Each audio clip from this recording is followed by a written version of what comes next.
നമ്മുടെ കേരളത്തിൽ ഒരു ഭാഗത്ത് മലയോര ഹൈവേ വരുന്നു. ആ മലയോര ഹൈവേ നല്ല രീതിയിൽ പ്രവർത്തനം നടക്കുകയാണ്. വേറൊരു ഭാഗത്ത് തീരദേശ ഹൈവേ വരുന്നു. ഈ രണ്ട് ഹൈവേക്കും 10,000 കോടി രൂപയാണ് സംസ്ഥാന സർക്കാർ മാറ്റിവെച്ചിട്ടുള്ളത്.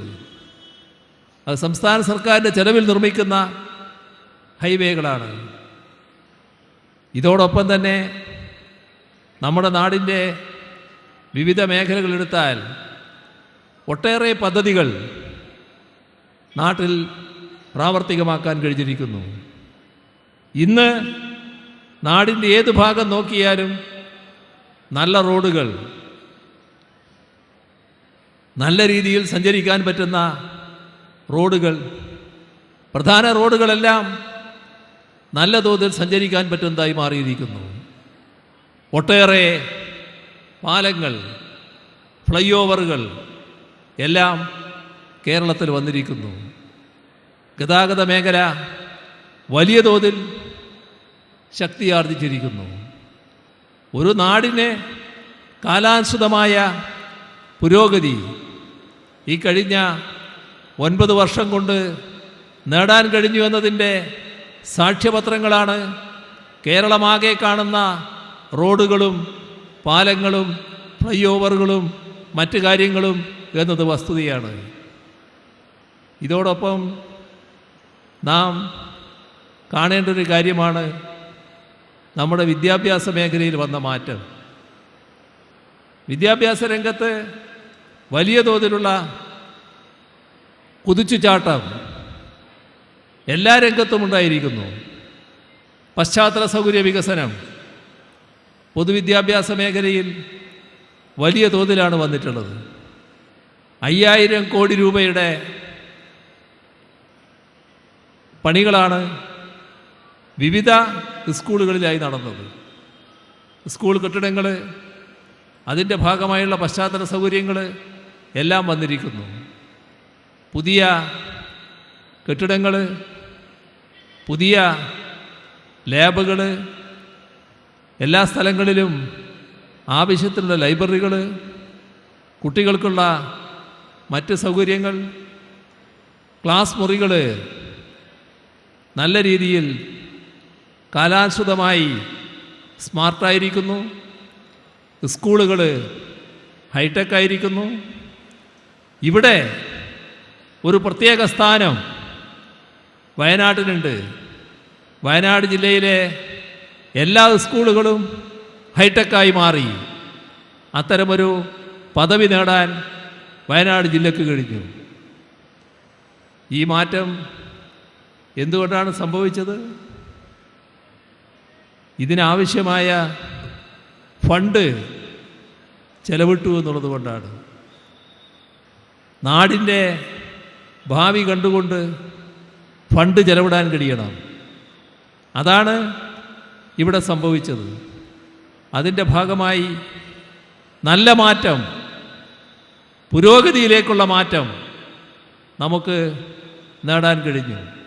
അതാണ് 5 ലക്ഷം കുട്ടികൾ കൊഴിഞ്ഞുപോയ സ്ഥാനത്ത് 10 ലക്ഷം പുതിയ കുട്ടികൾ നമ്മുടെ പൊതുവിദ്യാഭ്യാസ മേഖലയിൽ കടന്നു വരുന്നതിന് ഇടയാക്കിയത്. ഇത് നമ്മുടെ അനുഭവത്തിലുള്ള കാര്യമാണ്. ഉന്നത വിദ്യാഭ്യാസ മേഖല വലിയ തോതിലുള്ള തിരിച്ചടി നേരിട്ട ഒരു മേഖലയാണ്. 2016 അന്നത്തെ അവസ്ഥ ഞാൻ പറഞ്ഞു. വലിയ പുരോഗതിയില്ല. ഒരു സ്ഥാപനവും നല്ല യശസ്സിൽ നിൽക്കുന്നില്ല. അന്ന് ഒരു കാര്യം ഞാനിപ്പോൾ ഓർക്കുകയാണ്. മുഖ്യമന്ത്രി എന്ന നിലക്ക് വൈസ് ചാൻസലർമാരുടെ ഒരു യോഗം ഞാൻ വിളിച്ചു. ആ യോഗത്തിൽ ഒരു കാര്യമേ അവരോട് പറഞ്ഞുള്ളൂ. നമ്മുടെ ഇന്നത്തെ നിലയിൽ മാറ്റം വേണം. ഇന്ന് നാം വളരെ പിറകിലാണ് നിൽക്കുന്നത്. ദേശീയ തലത്തിൽ നാം ആദ്യത്തെ കുറച്ച് നമ്പറുകൾ എടുത്താൽ അതിനകത്തുണ്ടാവണം. ഇപ്പോൾ നാം 100-നകത്ത് പോലുമില്ല. 100-നകത്തുണ്ടാകൽ വലിയൊരു കാര്യമല്ല. എന്നാൽ ആദ്യത്തെ കുറേ നമ്പറുകൾ എടുത്താൽ അതിനകത്ത് നമ്മുടെ യൂണിവേഴ്സിറ്റികൾ ഉണ്ടാവണം. നമ്മുടെ ഉന്നത വിദ്യാഭ്യാസ മേഖല ആ രീതിയിൽ ശാക്തീകരിക്കണം. ഫലമുണ്ടായി. ഇപ്പോൾ 9 വർഷം പൂർത്തിയാക്കുമ്പോൾ നമ്മുടെ കേരളത്തിലെ ഉന്നത വിദ്യാഭ്യാസ മേഖല എവിടെ നിൽക്കുന്നു? രാജ്യത്തെ ആകെ 12 യൂണിവേഴ്സിറ്റികൾ എടുത്താൽ ആ ആദ്യത്തെ 12 യൂണിവേഴ്സിറ്റികളിൽ 3 നമ്മുടെ നാട്ടിലെ യൂണിവേഴ്സിറ്റികളാണ്. കേരള യൂണിവേഴ്സിറ്റി 9-ാം സ്ഥാനം,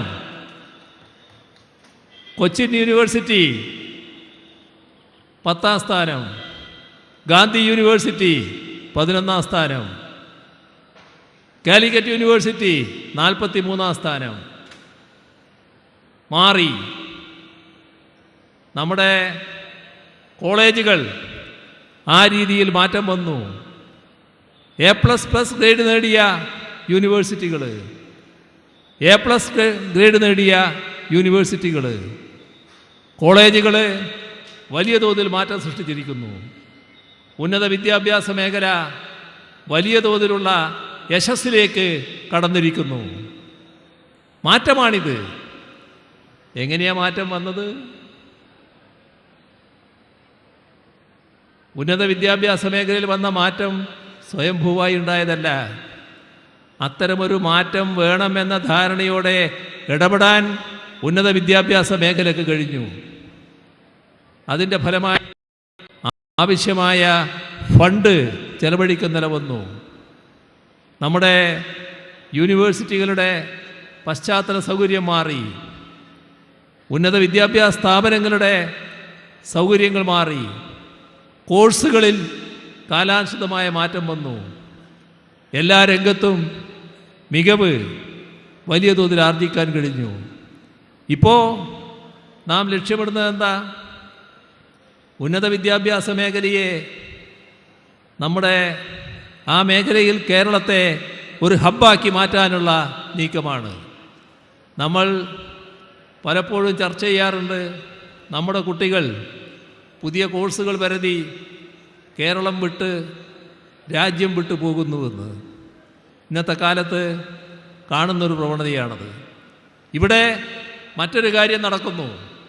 നമ്മുടെ വിദ്യാഭ്യാസ മേഖല മെച്ചപ്പെടുമ്പോൾ നമ്മുടെ ഉന്നത വിദ്യാഭ്യാസ സ്ഥാപനങ്ങളുടെ നിലവാരം ദേശീയ തലത്തിൽ ഉയരുമ്പോൾ അത് അന്താരാഷ്ട്ര തലത്തിൽ ശ്രദ്ധിക്കപ്പെടുന്നു.